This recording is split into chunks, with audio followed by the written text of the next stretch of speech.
Il y a 100 ans, celui d'entre tous les 3 mâts qu'on avait nommé Belem était lancé ici même pour entamer à la providence de Dieu une carrière de navire marchand.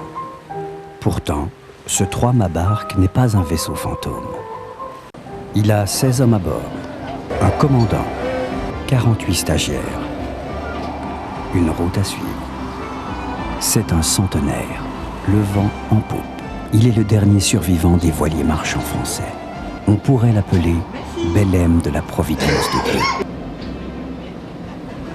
Quel coup de vent un peu fou fit perdre la boussole à messieurs Dubigeon, des chantiers navals du même nom, et Crouan, armateur, pour qu'ils signent en 1896 l'acte de naissance de ce Belem. C'est ignorer que par le jeu de primes exceptionnelles, on lança contre toute raison, et malgré le cours inexorable des choses, une dernière génération de voiliers au commerce. Bienvenue au nom de la Fondation Belem et au nom de l'équipage du navire, bien sûr. Donc bienvenue à bord du Belem. Nous allons appareiller tout à l'heure, donc à 8h30 comme prévu. Et nous allons passer le sas. Vous savez que pour sortir de Saint-Malo, il y a un sas, puisque sinon il n'y aurait pas d'eau à marée basse. Hein, donc il y a une porte pour maintenir l'eau dans les bassins. Donc nous allons sasser et après nous partirons vers le large.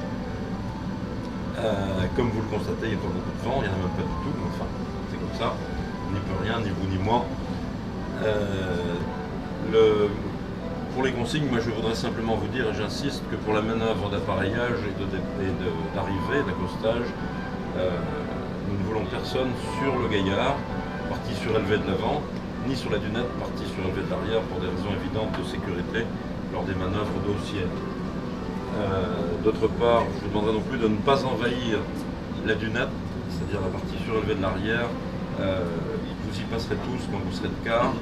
Ne vous inquiétez pas, n'envahissez pas à 35 ou 40 la dunette, parce que l'officier de quart ne peut plus œuvrer comme il doit le faire. Voilà, donc le détail vous sera donné par M. Antoine, que je vous présente. Donc M. Antoine, mon capitaine, qui est un peu chargé de l'organisation de toutes ces choses-là et qui règle un petit peu le service, etc. Le lieutenant, M. Laura, qui lui a une petite tâche particulière, puisqu'en plus de son travail normal, dirais-je, il a la lourde tâche d'ouvrir notre petite boutique Belem de temps en temps, où vous pourrez éventuellement trouver quelques petites choses à votre convenance. Alors il y a un autre lieutenant, Morzadek, vous le reconnaîtrez, il est très grand, il touche le plafond, là. Donc vous le verrez, mais il est actuellement occupé à travailler. Le chef mécanicien est un monsieur que vous verrez souvent en combinaison, puisque dans la machine, en combinaison de travail, donc vous le reconnaîtrez facilement. Le maître d'équipage Daniel Jeannot, avec qui vous serez assez souvent, puisque vous allez quand même un peu tirer sur les manœuvres. Hein. Le Bosco se désole quand les gens ne tirent pas sur les manœuvres, alors il va falloir y aller. Et puis l'équipage du navire, il y a les 2 cuisiniers également, qui sont de bons cuisiniers. Que vous découvrirez au cours du voyage.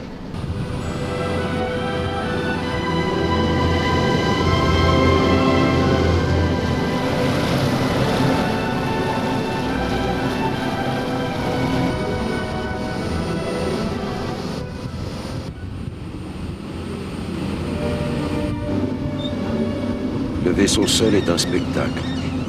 Sensible aux plus légers mouvements du gouvernail, hippogriffe ou coursier ailé, il obéit à la main du pilote, comme un cheval à la main d'un cavalier.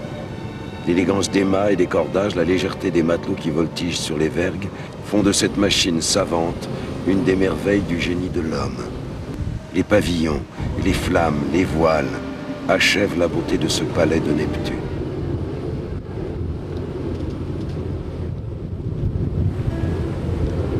Son histoire commence par un miracle. Il est mis en chantier à Nantes, à l'heure où triomphe la vapeur.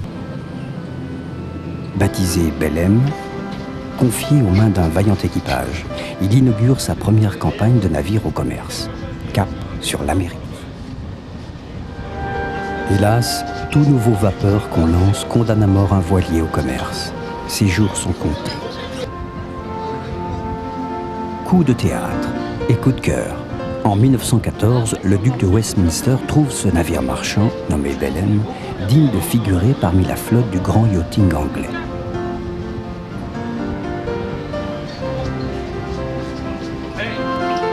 Au prix de quelques modifications, une dunette à balustre, des moteurs d'appoint, un faux pont, de l'acajou, des cabines et un air de luxe.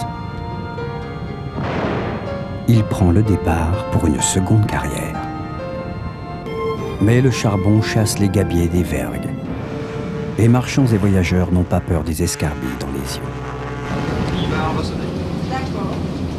Alors...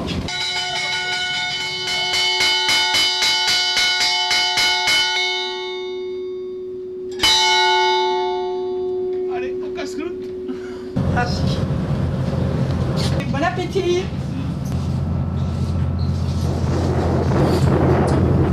La Première Guerre mondiale ravage les mers. Bien des voiliers en font les frais. Mais la Providence et le duc ont mis le Belem à l'abri.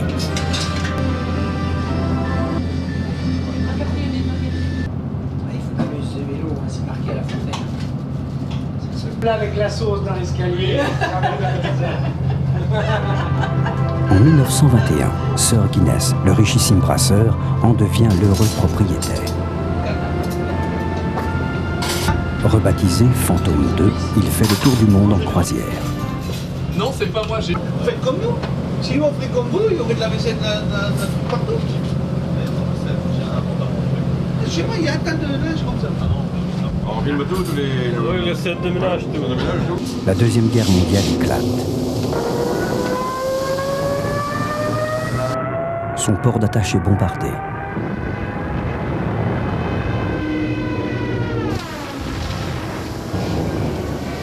Nouveau miracle, il n'abandonne aux bombes que ses vergues de grand mât et ses voiles. Bien d'être filmé ce que tu es en train de faire. Ouais. Parce que moi j'ai fini. Grâce à la force incarnée de Super Rollo, une pastille de Rollo suffit pour faire toutes les toilettes.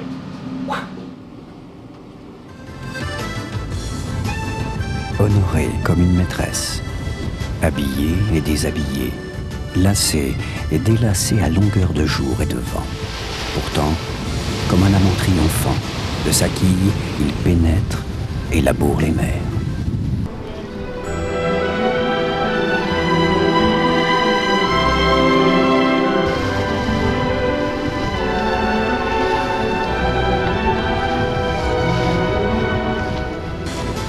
Je suis ce grand trois-mâts, madame. Vous avez armé pour votre gloire. Qu'il bourlingue sur vos mers intérieures. Je suis ce grand trois-mâts, madame, qui oscille entre les rives de vos lèvres, avec sa brigantine et son hunier bleu, ses perroquets, ses phoques, ses cacatois, ses ponts, ses passerelles entre mort et ciel, et d'énormes cabestans à longs bras, pour mouiller toutes mes encres dans vos reins, ce soir, demain, plus tard. Je suis ce grand trois-mâts, madame, qui craque sous le poids des lourdes cargaisons dont vos désirs l'ont au matin chargé, qui grince de tous ses fers et ses bois, sous le poids de vos minerais, de vos ors, et celui de tous ces fûts de vin nouveaux que dans ses flancs vous voulez distiller ce soir, demain, plus tard. Je suis ce grand trois-mâts, madame, qui tient l'amour et s'en va vent debout en vous.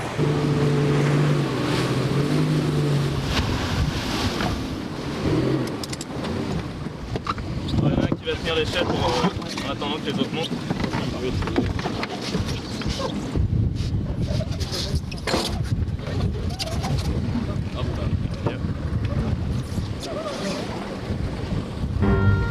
Au vent, gonfle la voile de mon vaisseau.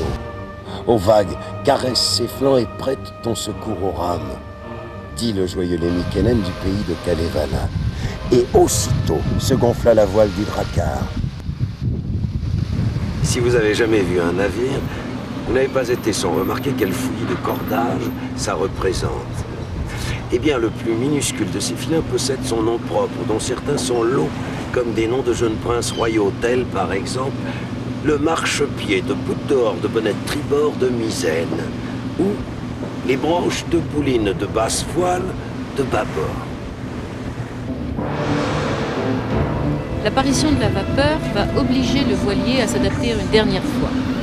C'est un concurrent redoutable qui apparaît sur les mers et qui va donner naissance aux clippers, ces fins voiliers à l'étrave étroite, aux lignes élancées, aux mâts portant jusqu'à 6 étages de voile.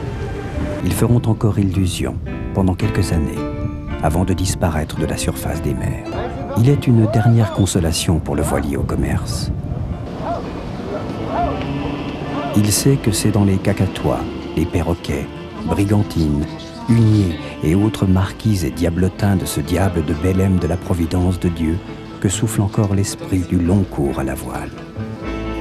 À travers les siècles, quelle histoire fut plus exaltante et plus insaisissable à la fois. Sur l'instable uniformité de la mer, la route maritime ne plante ni borne, ni poteau indicateur. Le Belém se souvient qu'il transporta sur les routes de l'Atlantique Nord et Sud à raison de 700 tonnes par voyage, des pavés de granit, du charbon de Cardiff, des mules, des chèvres et des moutons, des fèves de cacao, des boucaux de sucre et des fûts de rhum, des balles de luzerne et toutes sortes de produits manufacturés de France. Tout à l'heure. 22h, 23h, minuit, 1h. Impec. L'ossuaire marin n'est plus loin.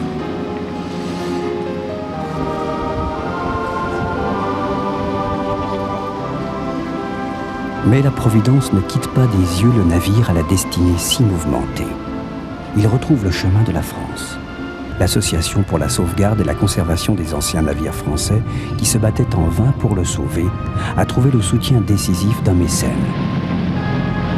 L'Union nationale des caisses d'épargne de France.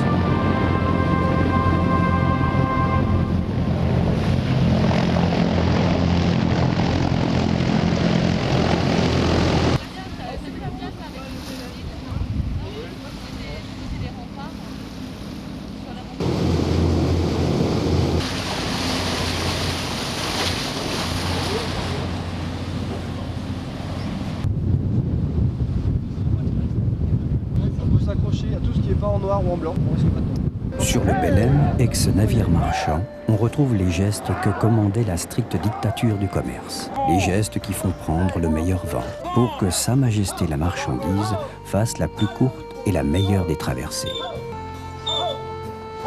Ceci nous explique que tout va tourner autour de cette marchandise.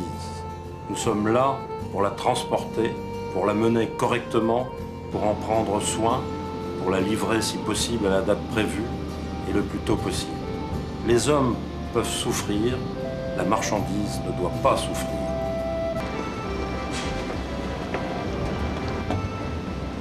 La mer, c'est le Seigneur. Le vent, c'est le Seigneur. L'astre, c'est le Seigneur. Le navire, c'est l'homme. C'est Victor Hugo qui l'a dit. Tantôt viril, tantôt féminine, locomotive à voile, cathédrale de toile en attelage. Jamais machine à recueillir les vents, à capturer les souffles, ne fut plus audacieuse. Elle a porté les hommes aux 4 points cardinaux. Ils ont conquis le monde en s'alliant aux plus fous, aux plus capricieux, aux plus dangereux des dieux.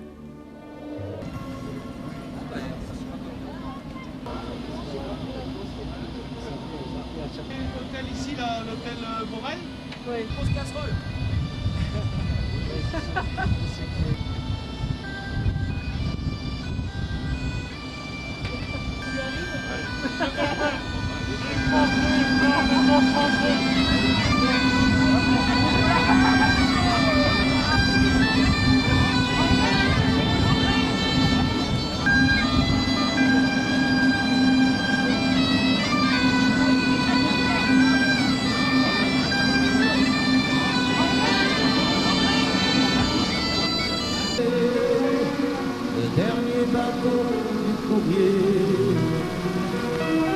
La mer lui renvoyait ses peines dans la chanson des sirènes,